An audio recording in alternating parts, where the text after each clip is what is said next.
Саламатсыздар ма, құрметті оқушылар? Мен Исағалиев Жансейіт Аманжолұлы, Новый орта мектеп лицейінің физика пәнінің мұғалімімін. Бүгін бізде 7-ші сынып оқушыларына арналған физика сабағы. Сабағымызда берілетін мәліметтерді мұқият тыңдап, көрсетілген тапсырмаларды тыңғылықты орындайды деп сенемін. Олай болатын болса, жаңа тақырыбымызды түсіндіруді бастаймыз. Тақырыбы табиғатты зерттеудің ғылыми әдістері. Жаңа тақырыбымызды түсіндіруді бастамас бұрын оқу мақсатына тоқталып өтейік. Оқу мақсаты табиғатты зерттеудің ғылыми әдістерін ажырату. Және де оқушылар бүгінгі сабақта табиғатты зерттеудің ғылыми әдістерін және физикалық құбылыстарды зерттеу ретін білетін боласыңдар. Тірек сөздерге тоқталайық. Яғни бұл жерде тірек сөздерге бақылау, гипотеза, эксперимент, теориялық талдау. Осы ұғымдар негізінде жаңа тақырыбымызды түсіндіруді бастайтын боламыз. Енді біздер табиғатты зерттеудің ғылыми әдістерін негізгі 3 сұрақ бойынша түсіндірсек болады. Бірінші, қандай құбылыс жүріп жатыр, ол қалай жүріп жатыр және неге бұл құбылыс осылай жүріп жатыр.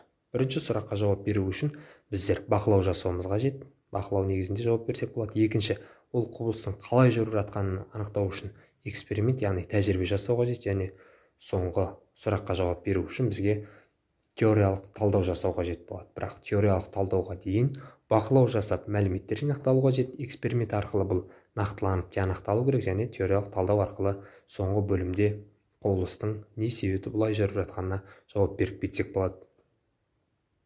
Енді реттілік бойынша түсіндіруді бастайтын болсақ, бақылау. Бақылауды негізгі экранда көрсетілген 3 сұрақ бойынша түсіндірсек болады. Бірінші, бақылау не үшін қолданылады? Бақылаулар негізінен ғылыми деректер жинақтау үшін қолданылады. Яғни бақылау жасаудағы басты мақсатымыз бұл мәліметтер, деректер жинақтау. Екінші, аспан денелерін бақылаудың арқасында не анықталды? Бұл жердегі сұраққа біз былай деп жауап берсек болады. Яғни олардың қозғалысы белгілі бір заңдылықтарға бағынатыны ашылды. Және соңғы сұрақ, жаңа деректер және белгілі деректердің арасында қандай байланыс орнатылды? Жаңа деректерді бұрыннан белгілі деректермен салыстырып, олардың арасында себеп салдарлық байланыстар бар ма деген сұраққа жауап іздейді. Келесі экранға назар аударатын болсақ, суреттен көріп отырмыз шық құбылысы. Бұл шық құбылысының не себепті бұлай орындалатынын біз анықтау үшін міндетті түрде бақылау жасау қажет болады. Бақылау жасау нәтижесінде шықтың ыстық күннен кейін және салқын түннен кейін көп түсетіні анықталды. Осылайша біздер жасалынған бақылау арқылы өзімізге қажетті деректерді жинақтайды екенбіз. Келесі енді бізде гипотеза ұғымына тоқталайық. Гипотеза дегеніміз бұл грек тіліне аударғанда болжам деген ұғымды береді. Яғни бұл ғылыми деректермен негізделген жорамалды біз болжам деп атайды екенбіз. Табиғат құбылыстарының бірі найзағай туралы айтатын болсақ, найзағайдың пайда болуы туралы шынайы ғылыми болжамды Франклин ұсынды.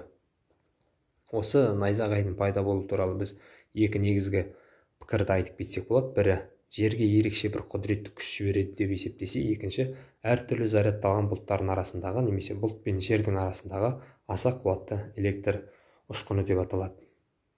Көріп отырғандарыңыздай екі түрлі пікір болғаннан кейін бұл жерде бізде сұрақ туындайды.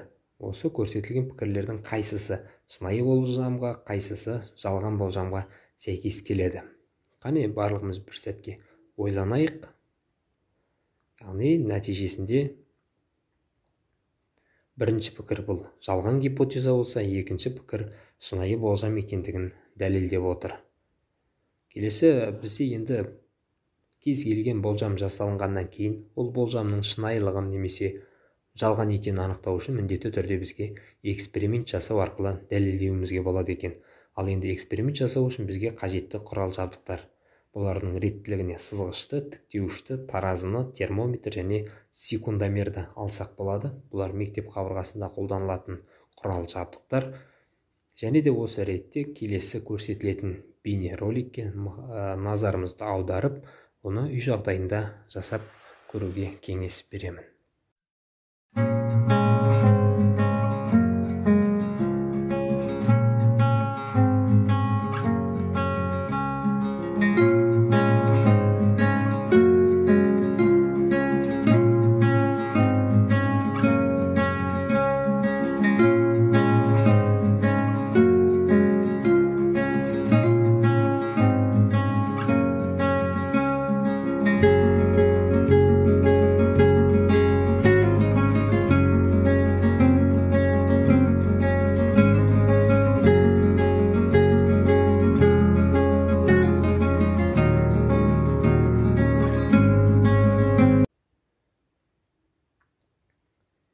Барлығымыз осындай керемет бір экспериментті, яғни тәжірибемен көрдік. Бұны үй жағдайында жасауға болатынына да көз жеткіздік, бірақ үй жағдайында өте қатты сақтық шараларын негізге ала отырып орындасақ болады екен. Олай болатын болса, біздің сабағымыздың соңғы бөліміне де жақындадық. Бұл жерде теориялық талдау, яғни теориялық талдауға дейін бақылау жасақталған бақылау негізінде деректер жинақталу қажет, және болжам жасалып, болжамның шынайылығына көз жеткізу үшін эксперимент жасалынады. Аталған кезеңдердің барлығы аяқталғаннан кейін барып теориялық талдау жасалынады. Теориялық талдау негізінде осы зерттеу нәтижесі түсіндіріледі. Енді бүгінгі түсіндірілген тақырыбымызға қаншалықты деңгейде түсінгенімізді анықтау үшін физикалық диктантты орындап көрейік. Физикалық диктант 4 сөйлем берілген, әрбір сөйлемдегі бос орынға қажетті сөздерді қоюымыз қажет. Бір сөйлемге берілетін уақыт 10 секунд, нәтижесінде 40 секунд уақытта орындасаңыздар болады. Назар аудара отырып тапсырмаға кірісеміз. Бірінші, бақылаулар негізінен не жинақтау үшін қолданылады? Екінші, ғылыми деректермен негізденген жорамал не деп аталады? Үшінші, болжамның шынайылығын не дәлелдей алады? Және соңғы, қарапайым тәжірибе жасау үшін қандай құрал жабдықтар қажет болады? Берілген 4 сөйлемнің ішінде бос орындарға қажетті сөздерді қоямыз, және әрбір сөйлемдегі дұрыс жауабыңыз 1 балға сәйкес бағаланады. Тапсырмамыздың жауабын көрейік. Яғни бірінші сөйлемде бақылаулар негізінен ғылыми деректер жинақтау үшін қолданылады. Екінші, ғылыми деректермен негізденген жорамал гипотеза деп аталады. Үшінші, болжамның шынайылығын эксперимент қана дәлелдей алады. Төртінші, қарапайым тәжірибе жасау үшін сызғыш, таразы, тіктеуіш, термометр, тағы да басқа құралдар қажет екен. Физикалық диктанттағы алған өзіміздің деңгейімізді бағалап өтетін болсақ, егер сіз 4 сөйлемде де 4 бос орынға қажетті сөздерді тапқан болсаңыз 4 балл, бұл өте жақсы. Бір сөйлемде сізде қате кеткен болса 3 балл, бұл жақсы. 2 сөйлеміңіз дұрыс, 2 сөйлемде қате болса, бұл дайындыққа жетеді. Бір ғана сөйлеміміз дұрыс болса, бұл нашар. Бұл бағалау жұмысын әлемдік кино жанрында, яғни комедия жанрында рөл ойнайтын мистер Биннің эмоциясы арқылы бейнелеуді жүргізген болатынбыз. Осымен біздің сабағымыз өзінің мәресіне жетуге жақын. Үйге берілетін тапсырма бұл параграф 2, табиғатты зерттеудің ғылыми әдістері, және де көрсетілген қосымша ресурстарға өту арқылы YouTube желісіне қосылып көрсетілген сілтемеден өз білімдеріңізді толықтырсаңыздар болады. Осымен құрметті оқушылар, біздің сабағымыз өз мәресіне келіп жетті. Сабақты зең қойып тыңдағандарыңызға рахмет. Үйге берілетін тапсырманы тыңғылықты орындап, келесі сабаққа жақсылап дайындаламыз. Келесі сабақтарда кездескенше сау болыңыздар.